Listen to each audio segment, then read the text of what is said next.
Hello. Hello. Welcome. Hello and pillow. Hello. And welcome to Shittywebcomics Weekly. We're, It's not tiring. we're explorers on the furthest reaches of experience. Demons to some, angels to others. Or something. Donate to us to see into the mind of God. Yeah, that kind of stuff. So on And and so forth. also, these videos are actually brought to you by our Subscribe Star backers. Donate to see into the mind of God. That's actually, that's the best way to set up that That's the forced truth. catchphrase. That's That's pretty the good. reality of it. Reality. The reality, morality, and Reality. personal experience. We're supposed to be guards. Guards. We're supposed to be guards. Guards. Yeah, we're guards. Guards. Guards of human freedom. Oh, we're lighting fires of human liberty everywhere. And speaking of which, the way that we do that, as always, is by reading Oprah Daily. This article, the headline says, Noelle Stevenson shares her coming out story in an original comic. Quote, I thought I'd given up on fairy tales, but in the end, it was a fairy tale after all. Written by It's a fairy N.D. tale in the same Stevenson. sense. Doesn't that It's a sound fairy familiar? tale in the same sense. A lot of the grim fairy tales Yes. are also fairy tales, in that they're horror shows. It's a real horror show. Well, very interesting. They're In fact, cautionary tales. as we get into the continuing episodes of this, that we're going to stretch out for many, many episodes. If we can get like 2 months of content out of this tiny scrap of actual material, that would be fine with me. Perfect.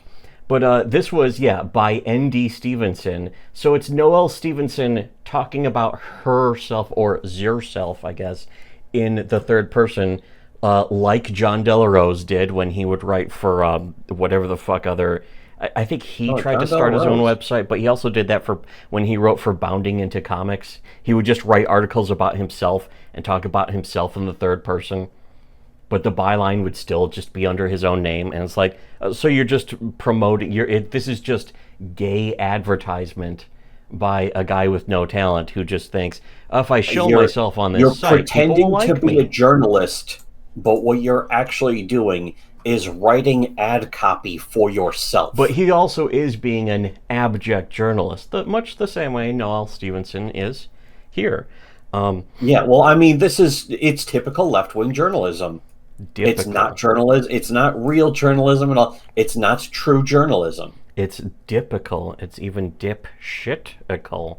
But this was published on October 11th, 2020, which is going to be John very Delarose, interesting coming up. SJW. John Delarose is a big leftist. I know he says he's the top Hispanic in comics.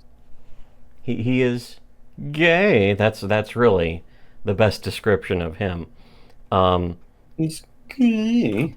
By the way, if you do want to know more about that too, you can check that out on our Subscribe Star. We've covered that. If you dare. If you even dare. But here's Noelle Stevenson, also interestingly enough, now officially, since I think 2021, dead naming herself.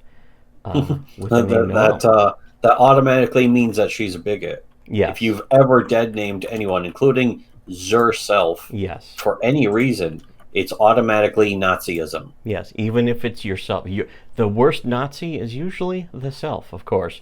But here this says, in OprahMag.com series coming out, LGBTQ and women do love a IAPP plus change makers. The way they even brand this, it's funny because you see this from other people, even from other political bents and stuff, the way that they want to catchphrase themselves unironically with stupid terms and shit. Mm-hmm. When you do that means that a company is telling them what to say always. But, this is a fucking PR company. Yeah, that's the entire full-on purpose of this. But LGBTQ change makers reflect on their journey towards self-acceptance. While it's beautiful to bravely share your identity, Wait, they couldn't even accept themselves. This is an important distinction, though. They couldn't even accept themselves. I've never had that problem. What's wrong with them? Yeah, it is always harder for life will always be harder for men. But men don't have as much problem accepting themselves, usually because, they realized from Men have experience in real life problems. that they just had to. Men can't afford to have lying bullshit, no problems. Or just like squirming along on the ground being like, how do I accept myself, when really you learn early on you got to get to work or else you starve. Women don't have that problem because they fucking just receive things. They are sort of Which a is why I void. find it impossible to respect them. In a way, they're like a void that just swallows things up, and challenged, like of course, by the male light. that just pulls its own string. Yeah. Ah. They're their own Chatty Cathy dolls. Anyways, but yeah, this goes on. Noelle Stevenson, and again, it's her writing this. Noelle Stevenson says Noelle Stevenson is a New York Times best-selling writer and cartoonist, showrunner of Netflix's disastrous She-Ra and the Princesses of Power. Oh, wait, Is she actually describing her own She-Ra run as disastrous? Well, unfortunately and inaccurately, doesn't actually say that. I added that just to be, more accurate. Yeah, that's important, valuable context that needed to be included. It also mentions she's the author of National Book Award nominated graphic novel Nimona that got turned into a... That doesn't sound like a real award, by the way. National Book Award. Yeah, that got turned into a Netflix movie, animated movie, and apparently, I don't know because I haven't read the book and I haven't watched the movie, and I'm not going to, but apparently they just took the source material and the writers that Netflix hired to adapt it just turned it into whatever they wanted and changed like a bunch of the shit. Apparently, again, I don't fucking know. No, that's my understanding of it too. Again, though, never going to watch it, never going to read it, never. Yeah, it doesn't matter. But it also mentions Stevenson's stories are populated by proudly queer people. Doesn't that just sound annoying? I imagine even to gay people, that sounds annoying to have to deal with. Do you really want to be represented by somebody like that? Well, now gay people don't have a choice. And that's why gayness is over. They voted for this. The very, very important distinction, they voted for this. Yeah, which is, I almost feel bad for them. But I feel tremendous amounts of pity for the gay community. I feel badly for them, which, of course, in reality means that the mechanism which allows me to feel is broken. But the mechanism that allows me to have sympathy for them is broken. Yes. I have no sympathy for them. What fuckhead? Badly's an adverb. I taught you grammar. Get out. But anyways, it says Stevenson's story is populated by proudly queer people despite her own bumpy path to coming out, part of which she lays bare. How describing yourself as laying something bare, it's that's what we like to call is not your humble brag. You don't get to make this judgment. It's other people who do. So if you're writing this for yourself, you are a massive narcissist, which is not a surprise. Yeah. Even calling people narcissists is kind of ruined by the the paused right. It's hard to even figure out a good term for them because the right wing has become so gay. You could call them proudly queer right wing people. They're so gay. But anyways, which reminds me of like one of those like Star Wars whiners, professional Star Wars whiners on YouTube, referred to Mike David of Red Bar as a narcissist just because he made fun of them. That's how thin-skinned all of them are. Is they're like, he's a narcissist, and he heard that and he just starts screaming, like mock screaming, like just fucking freaking out because he's such a narcissist. It was pretty. The way he handled it is I think the funniest way anyone could or apparently has. I say funnier than even us, to be honest. But here though it mentions her bumpy path to coming out, which she lays bare in her recent memoir, "The Fire Never Goes Out." Now, we'll get into that. I don't know, her bumpy, but yeah, this is going to be a surprise for me because otherwise, let's face it, it's Le Courant year.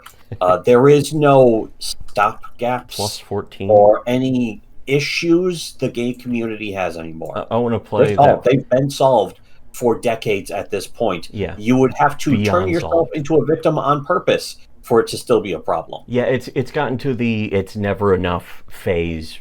Plus another 7 or 8 years past that, but if this wasn't the has gone so far down the slope, if this wasn't the weekly format, I would throw in that the clip of from House with the chick saying, it's 2010, nobody cares if you're gay anymore. She's saying that to Wilson, like because it was that episode where Wilson and House were living together in that apartment, and she just thought that, therefore, they must be gay. I mean, maybe she's onto something there. They're both trying to date her. Yeah. It's like, who's gonna win? Yeah, well, House starts pretending to be... He starts pretending to be gay. He's like, I'm the one who actually can admit that we're gay. Wilson can't. And then he was going to set up a thing where it's like, he's just become so distant. I don't know if I want to even stay in that awful apartment tonight. And she's like, oh no. She was completely playing into it. She's like, well, maybe you can stay with me. She is totally fooled. Yes. She's utterly duped. She is such a woman moment. Yes. The purest woman. But that moment of a lifetime. That does lead into one of the, not only one of the best House moments, one of the best Wilson moments, but also one of the best queer baiting moments, as they call it, apparently on the Dumbledore Spears. But yeah, where Wilson shows up and to wreck the bit perfectly, bastedly wreck the bit, he proposes to House. It's like in a public, in a restaurant, where other people are like, oh, it's so romantic, and just fucking, and she's like, everyone in the restaurant is on board with this. Yeah, it's like some gay chick flick movie where like some old lady goes, say yes to House, and House is just like, ugh, he's so fucking annoyed. And then the date leaves. Yeah, the chick leaves. Just sits down with the fucking glass of wine, just enjoying the champagne of victory. Yeah, as they just sort of glare at each other, and fucking House silently. It's a very subtle moment.